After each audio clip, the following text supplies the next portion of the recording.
Aqui no Papo de Bola, repercutindo um pouco mais a derrota da Francana em casa para o Marília pelo placar de 1-0. O professor Vantur Rodrigues está conosco. Primeiro analisar a partida, para depois a gente falar da tabela de classificação. Como é que o senhor avalia essa derrota, professor? Boa tarde. Boa tarde, jogo equilibrado, muito equilibrado, erramos na bola parada. Eu ouvi o Marquinhos falando, a gente passou a informação, mas como eu sempre digo, o maior burro sou eu que escalo, porque toda vez que eu aponto um dedo tem 3 apontados para mim, sou eu que escalei a defesa, sou eu que treinei a defesa, né? E nesse campeonato, se ano passado nós tivemos uma defesa tão sólida, que tomou poucos gols na bola parada, que tomou poucos gols no campeonato, esse ano nós tomamos muitos gols. Rever metodologia, rever treinamento, fazer análise para o futuro, né, para que as coisas possam dar certo. O acesso já não tem mais condições, agora fazer um jogo bom lá em Catanduva e preparar para a Copa Paulista, preparar para o ano que vem. A gente tem um trabalho de continuidade através do presidente, né?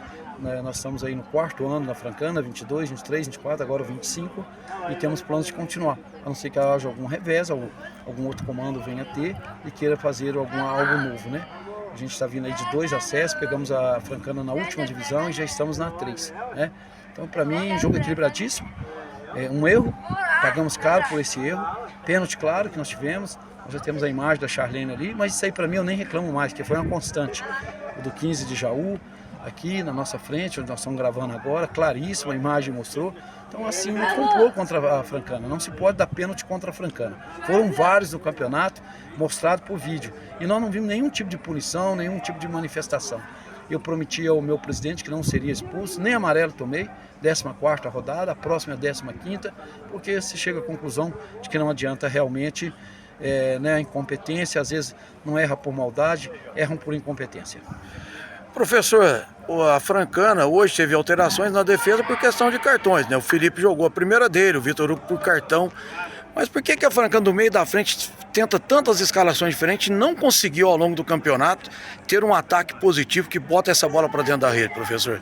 Nós temos um ataque positivo, nós tínhamos quase, parece que 15 gols no campeonato. O time perdeu gol demais, professor. Sim, concordo com você. Está fazendo falta, inclusive, né? Sim, em todos os jogos nós tivemos chances claríssimas, desde o primeiro jogo aqui contra o Sertãozinho, mesmo o jogo contra o Bandeirante, que foi uma goleada que fizemos 4. As mudanças se deram por 2 situações. Primeiro, a competição ela é desumana, é quarto domingo. Hoje os extremas, onde nós mexemos muito, os extremas é o jogador que se mais usa durante o jogo. Nós não mexemos nas laterais, poucas vezes mexemos na zaga, nos volantes, nós tínhamos que mexer. Os extremas, eles agem ofensivamente e defensivamente, então há um desgaste. E nós temos extremas muito uniformes, muito parecidos, né? Luizinho, o Edinaldo, uma técnica muito parecida, o Enilton, com o Marlon, velocistas, né? O João, que nós usamos ali, o João sabe jogar pelo meio, fez um grande jogo lá contra a Desportiva, mudou o jogo no segundo tempo. Hoje fez um bom primeiro tempo, mas sentiu o cansaço também. A função da relação da desumanidade da competição. Então, você nos acompanha, então você vê isso apenas de nós, mas nós acompanhamos os adversários também.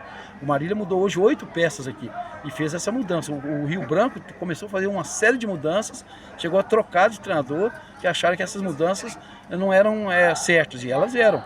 Ele tinha um grupo grande também, havia o cansaço para eles também, e ele tentou rodar o grupo. Veio o resultado negativo, não tiveram com ele a mesma paciência, né? Então, mais em função da competição e da parte técnica. Quando você tem 2 jogadores de uma parte técnica muito parecida, por que não usar um em cada tempo? Já que nós jogamos em horários desgastantes e na primeira fase todo mundo esqueceu. Vários jogos, não só nós, mas todas as equipes, debaixo de chuva, campos muito pesados, apesar de bons campos. Nós não podemos reclamar de gramado, nem do nosso, excelente o gramado, o trabalho da nossa prefeitura está de parabéns. Todos os gramados que nós frequentamos, todos muito bons, entendeu? Mas o desgaste, sim, de jogos, quarto domingo, eu não sei o porquê uma competição assim. Nós temos data, nós temos calendário, né? Poderíamos estender mais e teremos um espetáculo melhor com os jogadores mais descansados.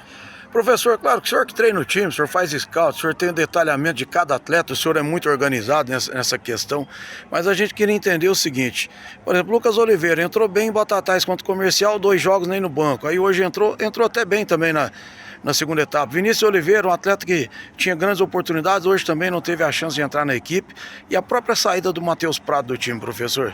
Não, o Matheus teve um campeonato bom.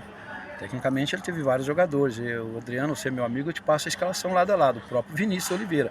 E o Lucas Oliveira, jogador de momentos. Ele faz um bom momento, depois faz um momento ruim. Em outros jogos que ele entrou, eu cheguei inclusive a tirá-lo, de tal forma que ele subiu. Estou 3 anos com ele, eu sou o maior defensor dele aqui. Ele está aqui desde a primeira temporada, desde a segunda divisão. Então eu achei que houve uma baixa técnica. Em algum momento nós estávamos jogando com 3 volantes, achamos por bem assim, pelo peso da competição. O Vinícius Oliveira tinha grandes jogos que ele entrava bem, caía. Depois voltava no segundo tempo, bem, caía. Temos outros jogadores. O Vantuil é treinador de 35 atletas, ele não é personal treinador, né, de uma equipe de um jogador só. Então vários jogadores, dele todos aí, a melhor performance foi a do Marquinho, né?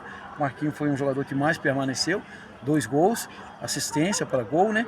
E ao lado dele ali nós mudamos muito. Jogou o Bambam também, que fez bons jogos, o Vinícius Oliveira fez bons jogos, mas menos aí o caso do Matheus. O Matheus dessa vez, se 2023, o Matheus foi o meu melhor jogador, inclusive com 8 gols, nessa volta ele não foi bem, né? E não acertou, quando nós trabalhamos com 3 volantes, ele não conseguiu acertar, não mostrou uma performance. Nós temos aí não só vídeo, como os scouts, nós na comissão técnica optamos por isso, inclusive no último jogo, quando ele entra com uma função de segurar bem para a gente fechar, que o Marquinhos sentiu cãibra, nós tivemos com ele a perda da bola, não é ele o culpado. Depois nós tivemos 2, 3 lances, né? Mas começou com a perda da bola ali nos 10, 15 minutos finais que nós pedimos. Então o futebol tem isso, às vezes você pega, coloca, sai, né? E eu resumo com uma frase, Adriano: o treinador quando mexe bem é porque ele escalou mal. Professor, para fechar com o senhor, é claro que a Francana tem a maior probabilidade de continuar na Série A3, mas matematicamente ela ainda corre um risco de rebaixamento. Como é que o senhor imagina essa semana para esse jogo lá em Catanduva, onde a Francana depende apenas dela, por um empate ela escapa matematicamente, além de outras combinações de resultado? Eu tenho todas essas contas, às vezes vocês esquecem de analisar que um adversário joga contra o outro, né? Um come o outro, né? Semana que vem não, né, professor? Não. São Bernardo joga em casa com o União Suzano, a Alemense tem uma parada dura fora contra o Monte Azul Paulista, né? E o 15 de Jaú vai pegar um Comercial já rebaixado. Sim, e ele tem um jogo no meio de semana com o União Suzano, né? Sim, um jogo atrasado. Então eu estou tranquilo quanto a isso, acho que nós temos uma boa campanha, vamos conseguir um bom resultado lá também, mas eu penso que tem outros resultados aí.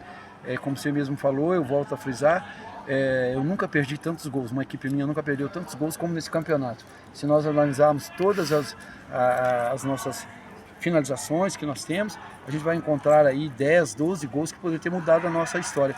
E os pênaltis que não foram dados para a Francana em vários jogos, com imagem. Não é choro de perdedor, não, é com imagem. Inclusive aqui hoje no Luizinho, claríssimo, mas não se pode dar pênalti para a Francana, está proibido dar pênalti para a Francana.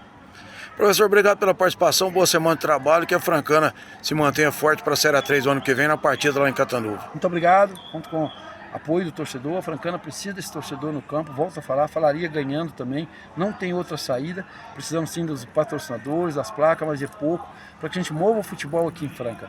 Lembrar que junto com o Rafael pegamos a Francana na última divisão e a Francana está na A3, né? 2 acessos diretos. Então acho que temos que nos organizar, nos prepararmos agora dentro de uma Copa Paulista, dentro de toda essa estrutura que é a Francana, para que nós possamos fazer um outro campeonato bom na próxima temporada. Temos mais recursos com os jogadores, o próprio presidente fala que às vezes há um atraso, e não é culpa do presidente, é os recursos que tem. Ele já tem quase que 2,5 milhões no grupo, no time de futebol da Francana. E isso pesa. Todos que passaram aqui, que foram importantes, eu falei isso o tempo todo, falei aqui desse campo para você no dia do acesso, todos que viram aquele acesso contribuíram para ele, né? Anderson, Braga, Fainho, Juninho, todos os presidentes que nós tivemos aí, porque manteve a Francana acesa e estamos mantendo a Francana. Encontramos ela na última divisão e hoje ela está na A3.